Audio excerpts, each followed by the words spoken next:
Hello friends, எல்லாரும் எப்படி இருக்கீங்க? இன்னைக்கு ஒரு சூப்பர் அண்ட் சிம்பிளான கிட்ஸ் லஞ்ச் பாக்ஸ் பேக்கிங் தான் பார்க்க போகிறோம். மார்கழி 3 கோலம் போட்டுட்டு விளக்கேற்றிட்டு அப்புறமா இன்னைக்கு கீரை கடையலான்னு சொல்லிட்டு பருப்பு வேக போட்டுட்டேன்.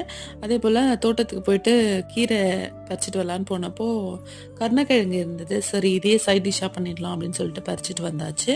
ஸோ ரெண்டுமே எடுத்துகிட்டு வந்துட்டேன். ஸோ கருணக்கிழங்கு இந்த தடவை நிறையவே ஹார்வெஸ்ட் பண்ண மாதிரி இருந்தது. இன்னுமே இருக்குது. சரி, பறித்து வச்சுக்க தேவையில்லை, அது மண்ணில் இருந்தாவே நல்லாயிருக்கும் அப்படின்னு சொல்லிட்டு வந்தேன். இது ரெண்டுமே ஒரே செடியில தான் கட் பண்ணேன். ஆனால் ஒன்று ஒரு மாதிரி இருக்குது, இன்னொன்று இன்னொரு மாதிரி இருக்குது. அது ஏன்னு தெரியல. ஸோ பால் காய வச்சுட்டு சாதம் வடிக்க போட்டு கருணக்கிழங்கு வேக போட்டுட்டு பருப்பு ஆல்ரெடி வச்சுருக்கேன். இன்றைக்கி தோசையும் வேர்க்கடலை சட்னி அரைச்சி வச்சுட்டேன். நம்மளோட கருணக்கிழங்கும் வறுத்து எடுத்துட்டேன். ஸோ கீரை வேக வச்சுட்டு அதை நல்லா கடைஞ்சிட்டு தாளிச்சும் எடுத்துகிட்டு ஆல்மோஸ்ட் எல்லாமே ரெடி ஆகிடுச்சு. அவங்க பாக்ஸ்க்கு ட்ரான்ஸ்ஃபரும் பண்ணிட்டேன். இதுதான் என்னோட சிம்பிளான lunch plus breakfast combo. Thank you for வாட்சிங். Have a nice day.